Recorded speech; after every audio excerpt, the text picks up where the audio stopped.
Hey guys, तो इस video के अंदर मैं तुम्हारे को बताऊंगा हाउ यू कैन अप्रोच मतलब ईबीसी एनालिसिस या फिर इंपॉर्टेंट चैप्टर्स ऑफ अकाउंट्स या फिर ये जो है ना इनकम्प्लीट रिकॉर्ड्स, एनपीओ, पार्टनरशिप, ये सारे जो बड़े बड़े चैप्टर जिसमें 20-20 नंबर के क्वेश्चन आ सकते हैं उनको अपन कैसे पढ़े। बहुत शानदार वे बताने वाला हूँ। इनफैक्ट मैंने भी ये ऐसे ही पढ़ा था, ठीक है ना। स्टार्टिंग से शुरुआत करेंगे सबसे पहले, ठीक है ना। होपफुली मॉडल तुमने भी खोल ली होगी साथ में। अंदर देखो, सबसे पहले अपने पास थ्योरेटिकल फ्रेमवर्क जो कि चैप्टर 1 है, जिसके अंदर तुम्हारे को सिंपल सा ट्रू एंड फॉल्स के अंदर बहुत ज़्यादा काम आ जाएगा। ये कैपिटल, रेवेन्यू, एक्सपेंडिचर, ये सब से तुम्हें पता है। कंटीजेंट एसेट्स, कंटीजेंट लाइबिलिटीज, ये 2-3 मेन यूनिट है, ये जरूर करके जाना है, ठीक है ना। इसके बेसिकली क्वेश्चन कर लो, बाकी तुम्हारे को पता है, ठीक है। उसके बाद है अपना अकाउंटिंग प्रोसेस में क्या है। अकाउंटिंग प्रोसेस में देखो, सब्सिडरी बुक्स और कैश बुक, दो चीज़ें बहुत। सब्सिडरी बुक भाई कितना ईजी है, कितना ईजी। और कैश बुक वगैरह में तुम देख लो, 3 बुक है अपने पास। कैश बुक के अंदर भी 3 मतलब होती है ना, वो तीनों कर लो। सिंपल सा क्वेश्चन आता है। वैसे तो सब्सिडरी का ज़्यादा चांस लगता है। बाकी रेक्टिफिकेशन ऑफ एरर्स से तो गारंटेड क्वेश्चन आएगा, उसके सारे क्वेश्चन कर लो। इलस्ट्रेशन वगैरह जो भी है मोस्ट इंपॉर्टेंट रहेगा, ठीक है। बाकी मैं तुम्हारे को इस वीडियो के एंड में लगा दूंगा, या फिर सर्च मार लेना अकाउंट्स को कैसे अप्रोच करना है। वो वीडियो मैंने ऑलरेडी अपलोडेड कर रखी है, मेरे को पता है तुमने नहीं देखी होगी, इसलिए उसको जरूर देखना, ठीक है ना। इसके अंदर मैं तुम्हारे को इंपॉर्टेंट टॉपिक बता रहा हूँ, मतलब इंपॉर्टेंट चैप्टर्स या फिर चैप्टर्स के अंदर क्या क्या करना चाहिए। और उसके अंदर मैंने बताया था हाउ यू कैन अप्रोच, कैसे अकाउंट्स को बेसिकली पढ़ना है, जिससे मेरे 64 आते हैं, ठीक है ना। बाकी टेलीग्राम का मैं कमेंट सेक्शन में लिंक पिन कर दूंगा। और अगर तुम्हारे को कुछ भी स्पेसिफिकली रिलेटेड मेरे से डाउट पूछना हो तो तुम टेलीग्राम, इंस्टाग्राम पे जाकर मुझे मैसेज करना। इंस्टाग्राम भी कमेंट सेक्शन में दूंगा मैं, ठीक है ना। फिर अपना बीआरएस भाई, ईजीएस्ट चैप्टर, फ्री के नंबर उठाओगे, फ्री के नंबर। बैलेंस अपन को पासबुक पे दे रखा है, कैश बुक पे दे रखा है, उसको सॉल्व करो। सिंपल सा कॉन्सेप्ट है, क्लियर करके बीआरएस में फुल आ जा सकते हैं, ठीक है ना। फिर अपना चैप्टर 4 इन्वेंट्रीज। इन्वेंट्रीज के अंदर क्या है, लास्ट में जो तुम्हारे को वो दे रखे हैं ना प्रैक्टिकल क्वेश्चंस, वो जरूर करके जाना। इन्वेंट्रीज फीफो लिफो बहुत ईजी है, बहुत ईजी। बस सिंपल सा है, तुम्हारे को वेटेड एवरेज निकाल के, भाई तुम्हें भी पता है, तुमने अगर करे होंगे ना क्वेश्चन, बिल्कुल सिंपल सा फॉर्मेट बनाया, लास्ट में उसकी कैलकुलेशन वगैरह करी, वेटेड एवरेज करके वो निकाला अमाउंट। सिंपल सा, बहुत ईजी, ठीक है।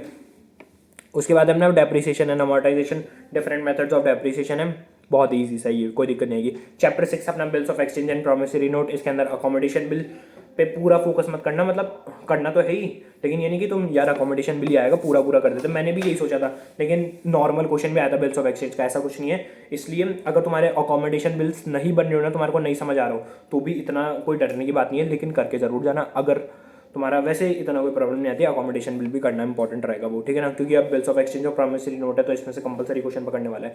वेटेज की भी मैं तुम्हारे को बात करूंगा। वेटेज भाई नॉर्मली रहेगा, जैसे चैप्टर 1 है वो 5 से 10 नंबर का आ जाएगा। चैप्टर 2 से लेकर तुम्हारे पास जो चैप्टर 6 तक है वो 30 से 35 नंबर का आ जाएगा। और उसके बाद मॉड्यूल सेकंड के अंदर जो चैप्टर अपना 7 से 9 तक है वो अपना 20 से 25 नंबर का आ जाएगा। चैप्टर 10 जो है अपना वो 15 से 20 नंबर का आ जाएगा। और कंपनीज अकाउंट्स 20 नंबर तक का आ जाएगा, ठीक है ना। ये मैं तुम्हारे को एक बार स्पीड में वेटेज बता दूँ ताकि तुम मार्क कर लो, ठीक है। अब सुनो चैप्टर 7। देखो ये है अपना preparation of finance accounts of sole proprietor, मतलब मैन्युफैक्चरिंग अकाउंट्स वगैरह। सिंपल से मैन्युफैक्चरिंग अकाउंट्स मतलब वही है जो अपन फैक्ट्री में, एक इमेजिन कर लो चाहे तो, कि अपन फैक्ट्री में बैठे हैं, जो अपन अकाउंट बना रहे हैं ना वो मैन्युफैक्चरिंग अकाउंट है। उसके बाद ट्रेडिंग अकाउंट। सिंपल सी चीज़ है, एक क्वेश्चन करोगे तुम्हारा कॉन्सेप्ट क्लियर हो जाएगा। मैन्युफैक्चरिंग और ट्रेडिंग अकाउंट में थोड़ा सा डिफरेंस, बाकी तुम पूरा बना ही लोगे। अब बैलेंस शीट तो अपनी आज तक कभी मैच हुई नहीं हो, और वैसे भी अपन कर ही देते हैं बैलेंस शीट में, तो उसकी कोई दिक्कत नहीं है। और एक और शानदार चीज़ बताऊंगा मैं तुम्हारे को, जैसे है ना, अब देखो इनकम्प्लीट रिकॉर्ड हमारे इंटर में था। ये इंटर में मेरे 83 का स्कोर था। इंटर के टॉपिक है ये, ठीक है ना।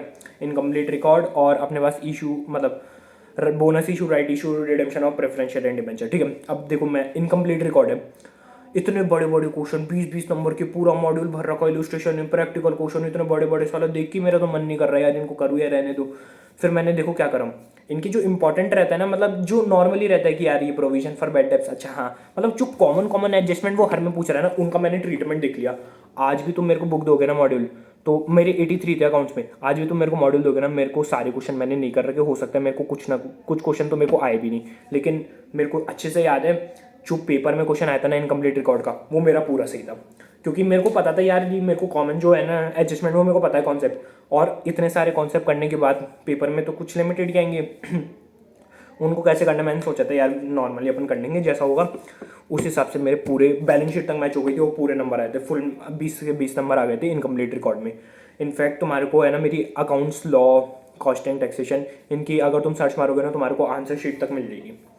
मैंने डाल रखी है यूट्यूब चैनल पे अपने, तुम्हारे को इजीली मिल जाएगी। सर्च मार के एक बार रेफरेंस के लिए जरूर देख लेना कैसे प्रेजेंटेशन वगैरह करनी है, P&L अकाउंट वगैरह। सिंपल से तुम्हारे को चैनल का नाम सर्च मारना है और साथ में डालना है अकाउंट्स आंसर शीट, तुम्हारे को इजीली मिल जाएगा। 83 का स्कोर था, उसके अंदर तुम्हारे को बहुत सारी चीज़ें क्लियरेंस मिल जाएगी, कैसे अपन को प्रेजेंटेशन करना है। इनफैक्ट मैंने फुल का फुल, देखो पेपर अपना है ना लेंदी आएगा।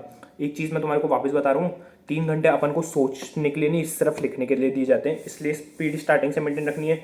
वर्किंग नोट्स में थोड़ी कैजुअलिटी मेंटेन कर सकते हो तुम लोग, थोड़ा ऊपर से चलने हैं तो, वरना अपना पेपर ही कंप्लीट नहीं हो पाएगा। बाकी वो अकाउंट्स वाली वीडियो जरूर देखना, पहले ये देख लो, ठीक है। फिर देखो एनपीओ इनकम्प्लीट रिकॉर्ड, इन सब के अंदर से तुम्हारे को 20-20 नंबर के क्वेश्चन मिल सकते हैं, और वेटेज मैंने तुम्हारे को स्टार्टिंग में बता दिया था, इनमें से एक क्वेश्चन तुम्हारे को मिल जाएगा। और चैप्टर देखो अगेन वही है, जितनी अच्छी तुम्हारी कॉन्सेप्ट क्लियरिटी, जितना अच्छे से तुम्हारे को एडजस्टमेंट सॉल्व करना आ रहा है, तुम्हारे को पता चल रहा है कि यार कैसे कैसे करते हैं, उतना तुम्हारे को आएगा। सिंपल सी चीज़ है इसके अंदर, ठीक है ना। उसके बाद अपना पार्टनरशिप में देखो एडमिशन रिटायरमेंट डेट, इसके भाई बहुत ज़्यादा इन डेप्थ है, ये अपन को 15 से 20 नंबर का रहेगा। और डिसॉल्यूशन ऑफ पार्टनरशिप फर्म, ये नया ऐड हुआ है, इस पर अच्छे से फोकस करके जाना, पहले ये कर लो। बल्कि एक सेकेंड, देखो इन माय ओपिनियन है ना, तुम्हारे को ये डिसॉल्यूशन ऑफ पार्टनरशिप फॉर्म पहले करो, उसके बाद तुम एडमिशन रिटायरमेंट डायरेक्ट करो, ठीक है ना, समझ गए। उसके बाद अपना कंपनीज अकाउंट में issue for feature, reissue, capital reserve वगैरह, वो तुम्हारे को पता है, बहुत ईजी कॉन्सेप्ट क्लियरिटी है। इनफैक्ट मेरे को तो सुनील पांडा तुम जानते होंगे 12 के, वहीं से उस टाइम से क्लियरिटी है इस टॉपिक के अंदर। इशू ऑफ डिवेंचर में सेम एंट्रीज वगैरह रहेगी, एक इंटरेस्ट का क्वेश्चन है, वो एक बार देख लेना, ठीक है ना। वैसे वो तो शायद नहीं आता, क्योंकि मैंने देखा नहीं आज तक कभी वो आया हूँ। Bonus issue, right issue, redemption of preferential return of debentures, भाई ये बहुत ही ज़्यादा इजी टॉपिक है। एक चीज़ है बस थोड़े लेंदी, तुम्हारे को समझने में थोड़ा कॉन्सेप्ट में इसको टाइम लगेगा। बोनस इशू, राइट इशू जरूर करके जाना, बहुत ही ज़्यादा इजी टॉपिक है। रिडम्पशन ऑफ प्रेफरेंशियल और डिवेंचर्स में तुम्हारे को एक सिंपल सी कैलकुलेशन रहेगी, कब अपन को मतलब जो भी अपन प्रीमियम अमाउंट है वो अपन लोग रिजर्व्स के थ्रू राइट ऑफ कर रहे हैं, कौन से रिजर्व्स अपन किसके लिए यूज़ कर सकते हैं। ये 2-3 चीज़ें जो तुम्हारे को अच्छे से ध्यान रखनी है, बाकी तुम्हारा इजीली हो जाएगा।